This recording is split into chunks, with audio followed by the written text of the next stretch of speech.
Thank you. Water is quite beautiful to look at, and I guess you probably all know that you're 2/3 water, but you do, don't you? Right. But you may not know that because the water molecule is so small, that 2/3 translates into 99% of your molecules. Think of it, 99% of your molecules are water. So do those, your shoes are carrying around a blob of water, essentially. Now, so the question is, in your cell, do those water molecules actually do something? Are these molecules essentially jobless, or do they do something that might be really, really interesting? And for that matter, are we even really sure that water is H2O? We read about that in the textbook, but is it possible that some water is actually not H2O? So these are questions that whose answers are actually not as simple as you think they might be. In fact, we're really in the dark about water. We know so little. And why do we know so little? Well, you probably think that water is so pervasive and it's such a simple molecule that everything ought to be known about water, right? I mean, you'd think it's all there. Well, scientists think the same. Many scientists think, oh, water is so simple that everything must be known.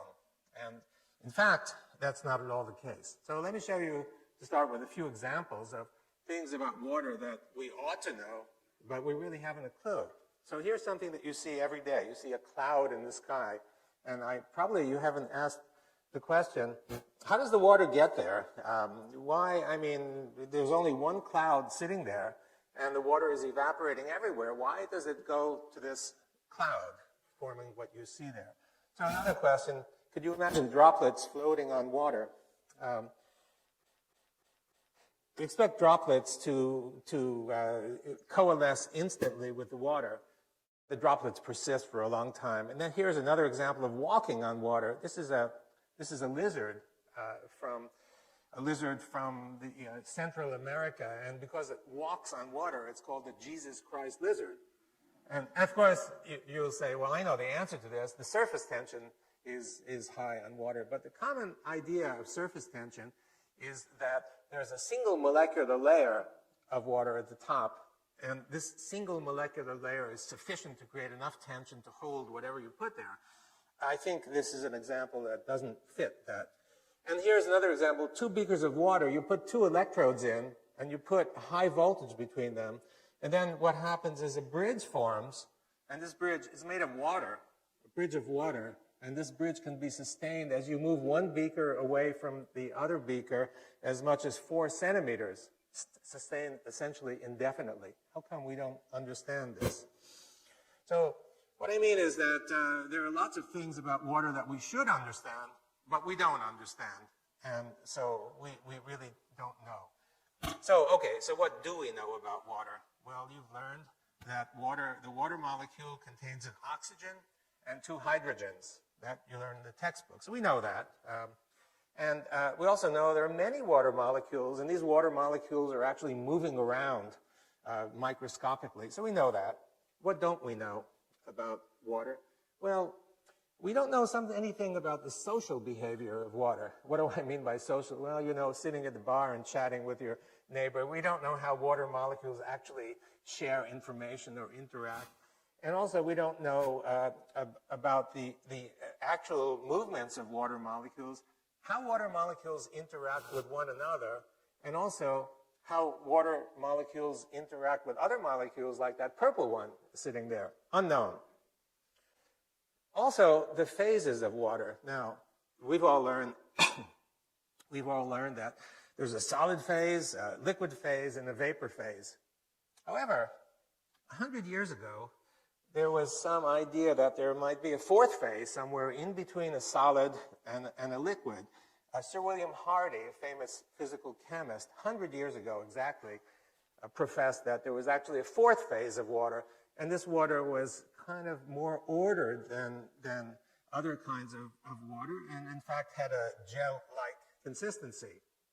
So the question arose to us, you know, all of this was forgotten because because people began, as methods improved, to begin to study molecules instead of ensembles of molecules. And people forgot about the collectivity of water molecules and began looking, the same as in biology, began looking at individual molecules and lost sight of the collection. So we thought, we're going to look at this because we had some idea that it's possible that this missing link, this fourth phase, might actually be the missing link so that we can understand the phenomena regarding water that we don't understand. So we started by looking somewhere between a solid and liquid. And the first experiments that we did that get us going is we took a gel, that's the solid, and we put it next to water. And we added some particles to the water because we had the sense that something, the particles would show us something. And sure enough, you can see that what happened is that the particles began moving away from the interface between the gel and the water, and they just kept moving and moving and moving, and they wound up stopping at a distance that's, well, roughly the size of one of your hairs. Now that may seem small, but by molecular dimensions, that's practically infinite. It's a huge dimension. So we began studying the properties of this zone, and we called it, for obvious reasons, the exclusion zone, because practically everything you'd put there would get excluded, would get expelled from the zone as it built up, or instead of exclusion zone, EZ for short. And so we found that the kinds of materials that would create or nucleate this kind of zone, not just gels, but we found that practically every water-loving or so-called hydrophilic surface could do exactly that, creating the EZ water. And as the EZ water builds, it would expel all the solutes or particles, whatever, into the bulk water. And we began learning about the properties, and we've spent now quite a few years looking at the properties. And so it looked something like this. You have a material next to water, and these sheets of EZ layers begin to build, and they build and build, and you just keep building up one by one.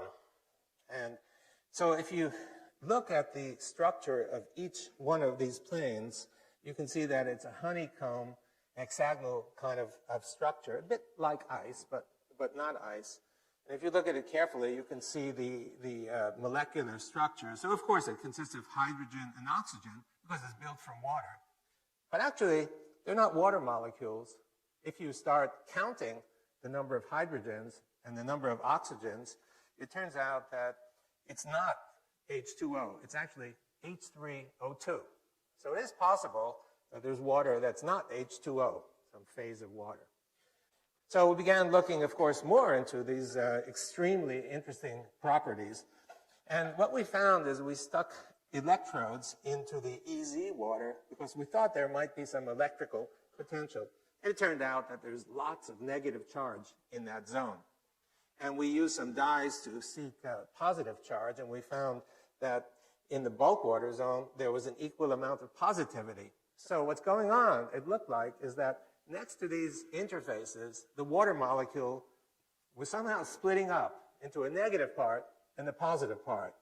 And the negative part sat right next to the water-loving material, and the positive charges went out beyond that. We found, actually, it's the same. You didn't need a straight interface. You could also have a sphere. So you put a sphere in the water, and any sphere that's suspended in the water develops one of these exclusion zones, EZs around it, with the negative charge. And beyond that is all the positive charge separation. It didn't have to be only a material sphere. In fact, you could put a droplet in there, a water droplet, or in fact, even a bubble. You get the same result. Surrounding each one of these entities is a negative charge and the separated positive charge. So here's a question for you. If you take two of these negatively charged entities and you drop them in a beaker of water near each other, what happens to the distance between them? Now, I bet that 95% of you would say, well, that's easy. I learned in physics, negative and negative repel each other. So therefore, they're going to go apart from one another, right? Is that what you'd guess? Well, the actual result, if you think about it, is that it's not only the positive charge, negative charge, but you also have positive charge. And the positive charge is especially concentrated in between those two spheres because they come from contributions from both of those spheres. So there are a lot of them there. When you have positive in between two negatives, what happens is that you get an attractive force.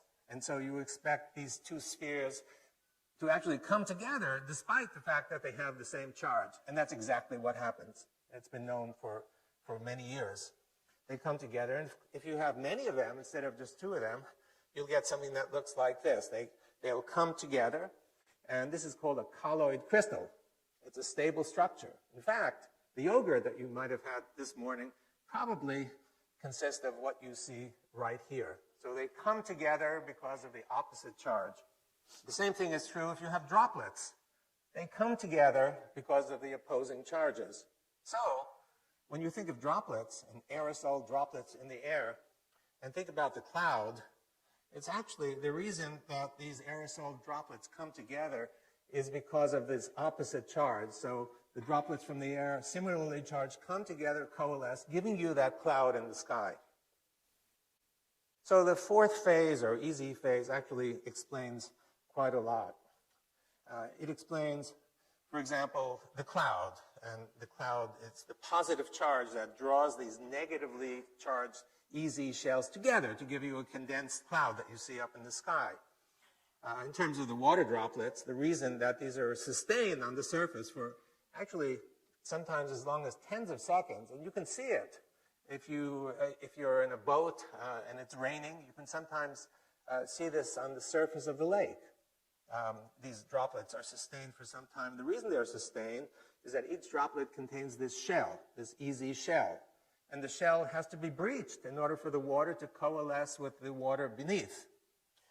Now, in terms of the Jesus Christ lizard, the reason the lizard could walk is not because of one single molecular layer, but there are many EZ layers lining the surface, and these are gel-like. They're stiffer than ordinary surfaces. So therefore, you can float a coin on the surface of the water. You can float a paper clip, although if you put it beneath the surface, it sinks right down to the bottom.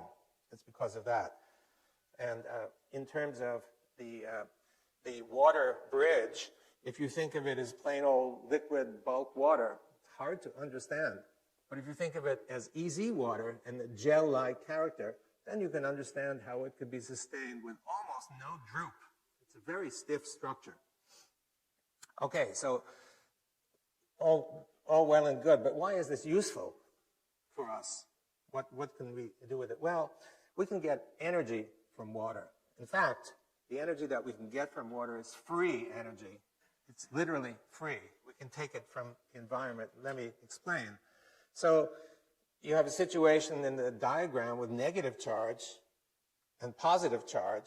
And when you have two opposing charges next to each other, it's like a battery. So really we have essentially a battery made of water. A battery made of water.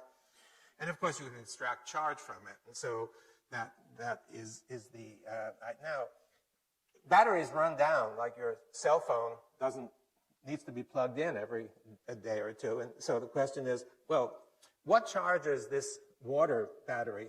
It took us a while to figure that out, what recharges the battery. And one day, we're doing an experiment, and a student in the lab walks by, and he has this lamp.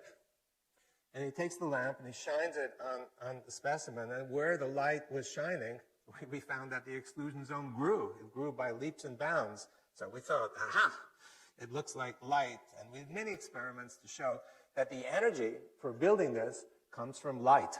It comes not only from the direct light, but also indirect light. What do I mean by indirect light? Well, what I mean is that the indirect light is for example, infrared light that exists all over this auditorium.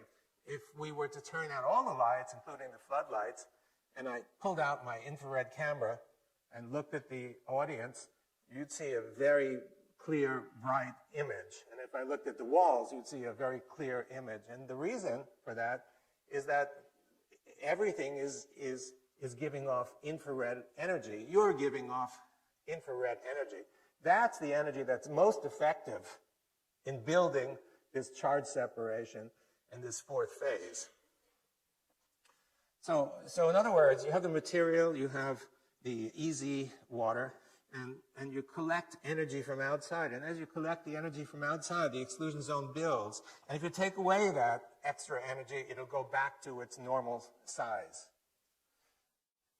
So this battery is basically charged by light, by the sun. It's a gift from the sun. If you think about it, what's going on, if you think about the plant that you have sitting in your kitchen getting light, you know where the energy comes from. The energy comes from the light. It's the photons that hit the plant that supply all the energy, right? And the plant converts it to chemical energy, the light energy to chemical energy, and the chemical energy is then used to do growth and metabolism and bending and what have you. That we all know, it's very common. What I'm suggesting to you from our results is that the same thing happens in water. No surprise because the plant is mostly water. So I'm suggesting to you that energy is coming in from outside, light energy, infrared energy, radiant energy, basically, and the water is absorbing the energy and converting that energy into some sort of useful work. And so we come to the equation E equals H2O, a bit different from the equation that you're familiar with. But I think it really is true that you can't separate energy from water. Water is a repository of energy coming free from the environment. Now, can we harvest some of this energy, or is it just totally useless? Well, we can do that because you have a negative zone and a positive zone, and if you put two electrodes in, you can get energy, right? Just like a battery. And we've done that, and we were able to, for example, a very simple optical display can be run from the energy that you can get from here. And obviously, we need to build it up into something bigger and more major in order to get the energy. This is free energy, and it comes from water. Another opportunity that we've been developing is getting clear, free drinking water. So if you have a hydrophilic material, and you put contaminated water next to it with junk that you want to get rid of. So what happens, as I've shown you, is that this stuff gets excluded from beyond the exclusion zone, and the remaining EZ doesn't have any contaminants. So you can put bacteria there, and the bacteria would go out. And because the exclusion zone is big, it's easy to extract the water and harvest it. And we've done that, and we're working on trying to make it practical. Well, one of the things we noticed is that it looks as though salt is also excluded. So we're now thinking about extending this to putting in ocean water, and you put the ocean water in, and if the salt is excluded, then you simply take the EZ water, which should be free of salt, and you can get drinking water then out of this. Also, getting biological energy. So the cells are full of macromolecules, proteins, nucleic acids, and each one of these is a nucleating site to build EZ water. So around each one of these is EZ water.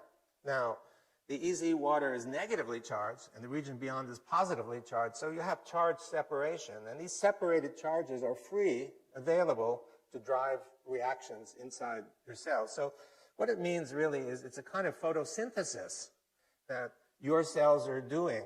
The light is being absorbed, converted into charge separation, just the same that happens in photosynthesis, and these charges are used by you. One example of this is obtaining energy on a larger scale. I mean, the energy is coming in all the time from all over. And it's absorbed by you actually quite deeply. If you take a flashlight and you shine the flashlight through the palm, you can actually see it through here. So it penetrates quite deeply. And you have many blood vessels all around you, especially capillaries near the periphery. And it's possible that some of this energy that's coming in is used to help drive the blood flow. And let me explain that in a moment. So what you see here is the microcirculation. It's a piece of muscle, and you can see a few capillaries winding their way through. And in these capillaries are the red blood cells that you can see. A typical red blood cell looks like on the upper right, it's big, but when they actually flow, they bend.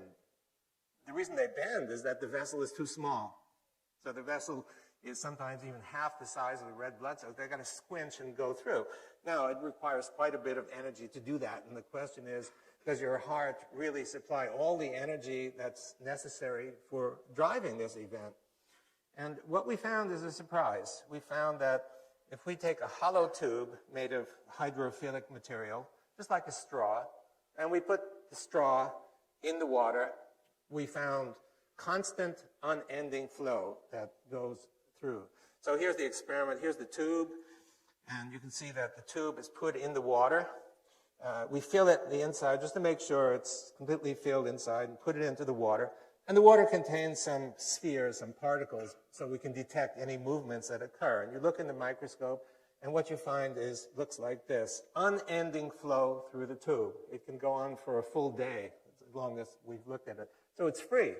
Light is driving this flow in a tube. No extra source of energy other than light. So if you think about the human and think about the energy that's being absorbed in your water and in your cells, it's possible that we may use some of this energy to drive biological processes in a way that you had not envisioned before.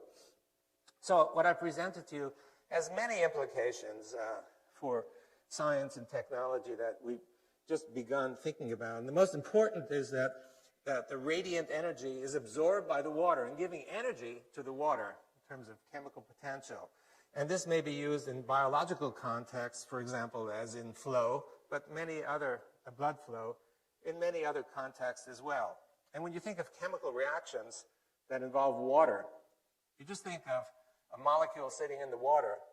But what I've shown you is not just that. You have the molecule or the particle, easy, positive charge, the effect of light. All of those need to be taken into account. So it may be necessary to reconsider many of the kinds of reactions or understanding these reactions that we've learned about in our chemistry class. Weather. So I've shown you about clouds. The critical factor is charge. If you take a course in weather and such, you hear that the most critical factors are temperature and pressure. Charge is almost not mentioned, despite the fact that you can see lightning and thunder all the time. But charges may be much more important than pressure and temperature in giving us the kind of weather that we see. Health. When you're sick, the doctor says, drink water. There may be more to that than meets the eye. And in food is mostly water. We don't think of food as being water, but it's mostly water. If we want to understand how to freeze it, how to preserve it, how to avoid dehydration, we must know something about the nature of water, and we're beginning to understand about that. In terms of practical uses, there's desalination possibility. And by the way, the desalination, where you need it most is where the sun shines the most, in dry areas. So the energy for doing all this is available, freely available to do it. And for standard filtration as well, a very simple way of removing bacteria and such from drinking water. It could be actually quite cheap for third world countries. And finally, getting electricity out of water through the sun's energy that comes in. That's another possibility. So I've tried to explain to you how water's fourth phase, really understanding that water has not 3 phases, but 4 phases. And understanding the fourth phase, I think, is the key to unlock the door to understanding of many, many phenomena. And mostly, what we like most is understanding the gentle beauty of nature. Thank you very much. Thank you.